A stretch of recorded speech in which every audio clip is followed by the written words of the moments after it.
Hey everyone, Brian here from Vintage Classic Specialist.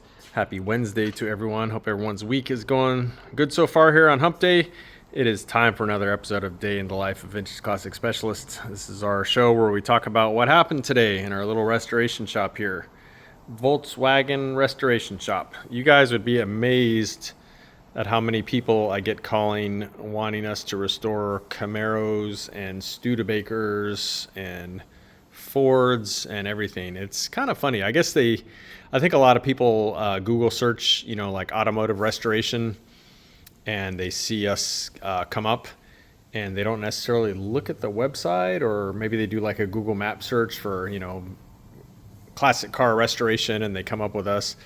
If you look at our website, all you're going to see is Volkswagen. So it's always kind of funny to me when somebody calls and wants us to work on their Studebaker or whatever. It's kind of funny actually, and I honestly don't really have any resources for them. So they always, of course, want to know if I know anyone who works on, typically older American cars, and I really don't. So sorry in advance if anyone calls and wants advice on that. I generally don't have it. Anyway, Volkswagens, that's what we do, and that's why we're here. So let's see what happened today. Mr. Rafa was spent most of the day actually on this pup. So if you saw yesterday's episode, you know that we have now done the undercoating on it. So primarily up underneath the bottom of the pan, and then a little bit, like the pan head and stuff like that, and then kind of up in the engine compartment and stuff like that. So that was really kind of like the last major thing that needed to happen before actual assembly could start on this car. And so, yeah, that happened yesterday. Rene knocked it out, did an amazing job, of course. And I showed that on yesterday's episode. If you're interested and didn't see it, check it out. But yeah, it looks really good.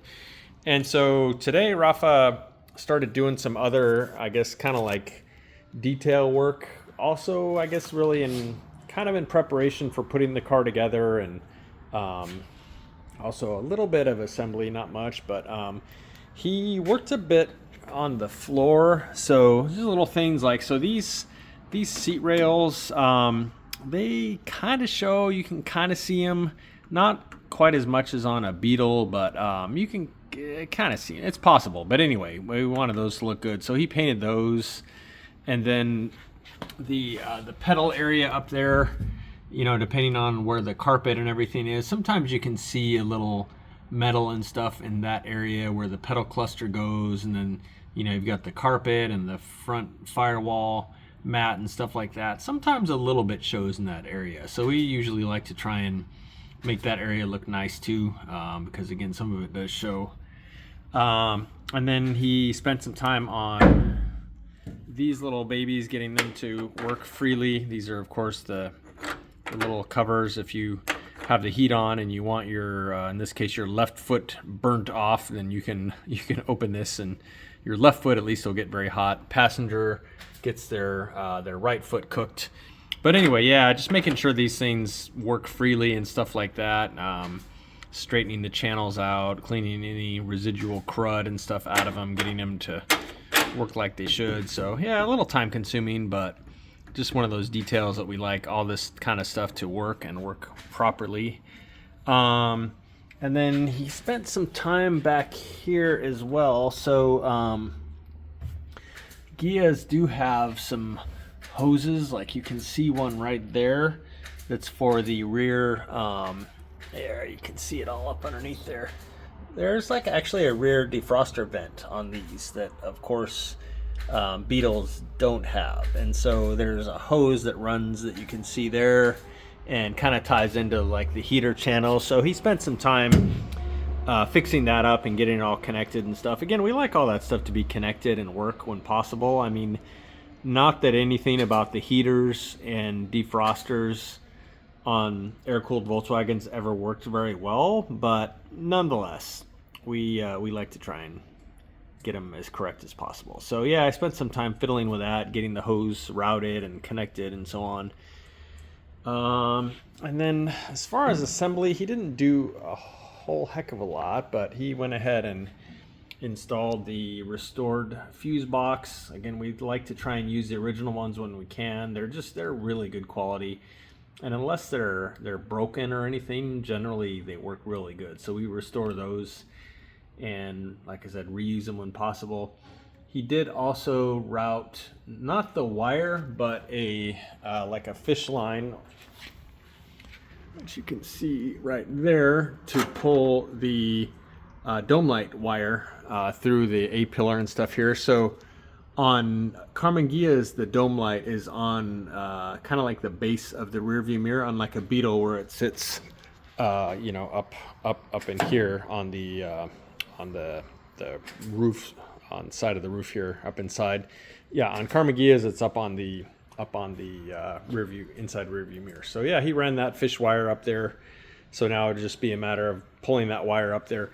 I did mention yesterday, I think I ordered the wiring harness from Bob at Wiring Works, and so he's fairly local to us, so hoping that shows up maybe in the next day or so. And then, yeah, then pretty much wiring is going to start on this thing. I did get a bunch of suspension grommets and stuff like that from Wolfsburg West today, so I can install the rear spring plates and all that stuff, which I think I'm still waiting to come back from powder coating. I don't know, guys. I've got like 10 plus cars in my head right now, and sometimes it's kind of hard to keep track of without me checking my notes and stuff like that. But I may or may not have the parts for the rear suspension for this from powder coating, but if I don't, I'll have them soon. But anyway, yeah, the rear trailing arm, or excuse me, rear spring plates and stuff can go on. I brought all the parts for the Z bar that these have, which is kind of like kind of the opposite of an anti-sway bar that was used on a few late swing axle cars. The front beam is all ready to assemble, so I got the seals and stuff for it where the trailing arms go on, and yeah, so this car, like I said, a lot of stuff is coming right along for it. Santiago finished the bottom of the back seat today. Front seats are done, door panels are done. I showed those last week, I think. He's now working on finishing the backrest for the back seat. And then tomorrow, guys, and I'm super excited to see this. Tomorrow, I believe the headliner is going in, and he's probably going to at least start on the carpet. And the carpet for this car is going to look amazing. It's kind of a dark green color that we were able to source the correct German score weave carpet for this car. It's going to look nuts, guys. I really can't wait to see the interior on this car come together. So stay tuned for that. So that's about it for this one. And like I said, that was most of Rafa's day. So my day started off where I left off, which was on the front brakes on this guy, Big Blue here, the 69 bay window, one family car. So yeah, I went ahead and finished installing the brakes. The lines and stuff aren't connected yet, but the rotors are in, calipers are in, brake pads are in, and bearings are in, packed, adjusted, all that good stuff. So yeah, front brakes are done. So again, trying to unneglect this one and start trying to work on it on a regular basis again here. And so that's what happened today on this one. All right, so ceramic coating is back finally. It took them a little longer than usual. I think this color, which is called titanium, they were out of it, and it seems like maybe it took them a little bit longer to get than maybe they expected. But anyway, yeah, MB Performance down in, I don't know if technically if they're in Irvine or Santa Ana, but somewhere in that neck of the woods. Anyway, yeah, so ceramic coated the muffler, the heater boxes with the J-tubes on them, and intake manifold. And yeah, also we had them do the muffler for that guy, for the tennis ball, the 74 Beetle. But yeah, for this one, manifold muffler and a couple heater boxes, and it just look amazing. Love that color. So yeah, now that those are in, I can finally put this motor back together. I was really waiting on it because there wasn't really much more I could do. You've got to somewhat do things in the right order on these motors as far as putting them together. Otherwise, you end up having to take stuff back off to put it together. For example, the intake manifold can't go in if the generator and fan shroud are already on and stuff like that. So it was on before, but it's just kind of sitting there. It's still actually just sitting there, but I could actually bolt it down now if I wanted because the manifold's in. And then likewise putting on the heater boxes and the sleds, which is this air thing underneath the heads here and the cylinders. So yeah, this exhaust is pretty much on now. Everything is loose still with exhaust systems. If you haven't installed them before, when you do it, it's best to get pretty much everything hooked up, but leave everything loose. And then once everything's hooked up, then start going around and tightening where they go onto the cylinder heads. And so you can see right here, this is not quite bolted up yet, but it actually looks like it's going to line up pretty nice. And yeah, so get everything lined up, get bolts pretty much in every hole, and then and only then start tightening stuff. Otherwise, trust me, you end up just like fighting everything to get them together, because there are a lot of pieces here that have to line up on these exhaust systems as they go together with these various like slip joints and flanges and stuff like that. So anyway, everything is kind of on now, but super loose, and some places are still don't have all the nuts in place. But again, this is going together. So yeah, glad to make a little bit of progress on that. I'm probably gonna start in on this one in the morning and maybe try and finish getting this motor together. The other thing that happened today is big thanks to Tiger at A1 Muffler. I think I showed this the other day, this exhaust hanger off the Van Halen bug we found had fractured. This is what sort of helps hang one of the dual quiet pack mufflers.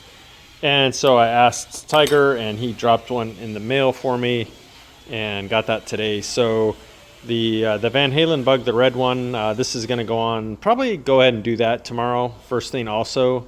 Get his muffler back bolted up, and then I think there's only like one or two more minor things I have to do. So Van Halen bug may be going, I don't know, maybe like by this weekend. So try and show it a couple more times here before it leaves the shop, because I know it's kind of a fan favorite. It's such a pretty car and so cool with the Van Halen theme and the cowl look and everything it's got going on. So let's see, guys. I think that is really the majority of what happened today. Again, Santiago is working on this. Upholstery finishing up the back seat, and then Rene is continuing to work on the metal paint and body of the 70 Ghia, and it's getting super close to its paint job, guys, so stay tuned for that. Maybe like in the next week or so we'll be spraying some color on that bad boy.